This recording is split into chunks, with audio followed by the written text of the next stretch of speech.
Hi good morning. ಇದು ಆಷಾಢ ಶುಕ್ರವಾರದ 3ನೇ ವಾರ.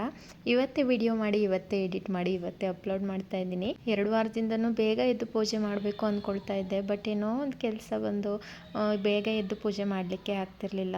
ಹಾಗಾಗಿ 3ನೇ ವಾರ ಏನಾದರೂ ಆಗಲಿ ಇವತ್ತು ಬೇಗ ಪೂಜೆ ಮಾಡೋಣ ಅಂತ 4 ಗಂಟೆಗೆ ಎದ್ದು ಎಲ್ಲ ಕೆಲಸಗಳನ್ನ ಮುಗಿಸ್ಕೊತಾ ಇದ್ದೀನಿ ಒಂದೊಂದಾಗಿನೇ. ಇನ್ನು ರಂಗೋಲಿ ನಮ್ಮ ಮನೆ ಮುಂದೆ ಒಂದು ಸ್ವಲ್ಪ ಕೂಡ ಏನೂ ಆಗಿರಲ್ಲ, ಅದನ್ನು ಗುಡಿಸ್ಲಿಕ್ಕೆ ಒಂಥರ ಬೇಜಾರಾಗುತ್ತೆ. ಆದರೆ ಗುಡಿಸ್ಬಿಟ್ಟು ಬೇರೆದು ಬಿಡಿಸ್ಲೇಬೇಕಲ್ವ. ಇನ್ನು ರಂಗೋಲಿ ಎಲ್ಲ ಬಿಡಿಸಿದ್ದಾದ್ಮೇಲೆ ಸ್ನಾನ ಮಾಡಿಕೊಂಡು ತಿಂಡಿಗೆ ಹಾಗೆ ದೇವರ ನೈವೇದ್ಯಕ್ಕೆ ಎರಡಕ್ಕೂ ಆಗುತ್ತೆ ಅಂದ್ಬಿಟ್ಟು ಸ್ವೀಟ್ ಪೊಂಗಲು ಹಾಗೆ ಖಾರ ಪೊಂಗಲ್ ಮಾಡೋದಕ್ಕೆ ಅಂತ ಹೆಸರುಬೇಳೆ ಮತ್ತು ರೈಸ್ನ ಕೂಗ್ಲಿಕ್ಕೆ ಇಟ್ಕೊತಾ ಇದ್ದೀನಿ. ಇನ್ನು ದೇವ್ರ ನೈವೇದ್ಯಕ್ಕೆ ಒಂದು ಮಾಡಿ ಬೇರೆ ತಿಂಡಿ ಮಾಡ್ಕೊತೀನಿ ಅಂದರೆ ನನಗೆ ಟೈಮ್ ಆಗಿಬಿಡುತ್ತೆ. ಯಾಕಂದರೆ 7 ಗಂಟೆ ಅಷ್ಟರಲ್ಲೆಲ್ಲ ತಿಂಡಿ ರೆಡಿ ಆಗಿರಬೇಕಲ್ವ.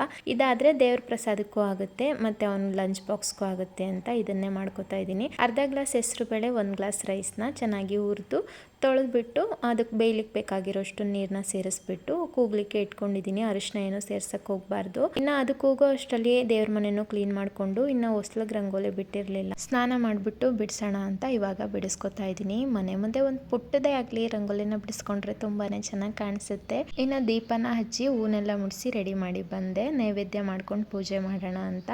ಅಷ್ಟರಲ್ಲಿ ಕುಕ್ಕರು ಕೂಗಿ ತಣ್ಣಗಾಗಿತ್ತು. ಒಂದು ಸೈಡಲ್ಲಿ ಬೆಲ್ಲನ ಕರಗ್ಲಿಕ್ಕೆ ಇಟ್ಕೊಂಡು ಇನ್ನೊಂದು ಸೈಡಲ್ಲಿ ಗೋಡಂಬಿ ಮತ್ತು ದ್ರಾಕ್ಷಿನ ತುಪ್ಪದಲ್ಲಿ ಫ್ರೈ ಮಾಡಿ ಎತ್ತಿಟ್ಕೊಂಡಿದ್ದೀನಿ. ಇನ್ನು ಸ್ವೀಟ್ ಪೊಂಗಲ್ ಅಂದರೆ ನಮ್ಮ ಮನೆಯಲ್ಲಿ ಜಾಸ್ತಿ ಯಾರು ತಿನ್ನಲ್ಲ, ಹಾಗಾಗಿ ಸ್ವಲ್ಪನೇ ಮಾಡ್ಕೊತಾ ಇದ್ದೀನಿ. ಎಷ್ಟು ಬೇಕಷ್ಟು ರೈಸ್ನ ಒಂದು ಪಾತ್ರೆಗೆ ತೆಗೆದಿಟ್ಕೊಂಡು ಅದಕ್ಕೆ ಬೆಲ್ಲ ಕರಗಿಸ್ಕೊಂಡಿದ್ದೆ ಅಲ್ವಾ, ಅದನ್ನು ಶೋಧಿಸ್ಕೊಂಡು ಸ್ವಲ್ಪ ಒಣ ಕೊಬ್ಬರಿ, ಸ್ವಲ್ಪ ಹಾಲು, ಹಾಗೆ ಏಲಕ್ಕಿ ಪುಡಿ, ತುಪ್ಪದಲ್ಲಿ ಫ್ರೈ ಮಾಡಿರೋಂಥ ಗೋಡಂಬಿ ದ್ರಾಕ್ಷಿನ ಹಾಕಿ ಮಿಕ್ಸ್ ಮಾಡ್ಕೊಳ್ಳೋದು. ಇನ್ನು ಪೊಂಗಲ್ನು ಕೂಡ ಪೂಜೆಗಿಟ್ಟು ಪೂಜೆ ಎಲ್ಲ ಮುಗಿಸ್ದೆ. ಇವತ್ತಿನ ರಂಗೋಲಿ ತುಂಬಾನೇ ಚೆನ್ನಾಗಿ ಬಂದಿತ್ತು. ಮುಂಚೆ ಇದ್ದ ತುಳಸಿ ಗಿಡ ಒಣಗ್ತಾ ಬಂದಿತ್ತು, ಹಾಗಾಗಿ ಹೊಸ ತುಳಸಿ ಗಿಡನ ನೆಟ್ಟಿದ್ದೀನಿ.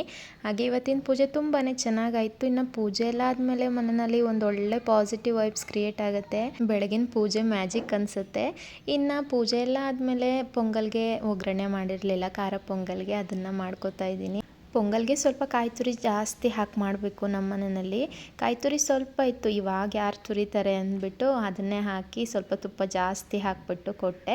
ಇನ್ನು ನನ್ನ ಮಗನಿಗೆ ಬಾಕ್ಸ್ಗೂ ಕೂಡ ಪ್ಯಾಕ್ ಮಾಡಿ ಸ್ನ್ಯಾಕ್ಸ್ಗೆ ಪಪ್ಪಾಯನ ಕೊಟ್ಟು ಅದ್ರ ಜೊತೆ ಸ್ವಲ್ಪ ಮಖಾನ ಫ್ರೈನ ಮಾಡಿಕೊಟ್ಟಿದ್ದೆ. ಇನ್ನು ಬೇರೆ ಸ್ನ್ಯಾಕ್ಸ್ ಮಾಡೋದಕ್ಕೆ ಟೈಮೇ ಆಗಲಿಲ್ಲ ನನಗೆ. ಇನ್ನು ಅವನಿಗೂ ಕೂಡ ತಿಂಡಿನ ಕೊಟ್ಟು ಬಾಕ್ಸ್ಗೂ ಕೂಡ ಹಾಕಿ ಪ್ಯಾಕ್ ಮಾಡಿ ಕಳಿಸ್ದೆ. ಇದಾಗಿತ್ತು ಇವತ್ತಿನ ವ್ಲಾಗ್. ನಿಮ್ಗೆ ಹೇಗೆ ಅನ್ನಿಸ್ತು? ಇಷ್ಟ ಆಗಿದ್ರೆ ಪ್ಲೀಸ್ ಒಂದು ಲೈಕ್ ಮಾಡಿ. Thanks for watching.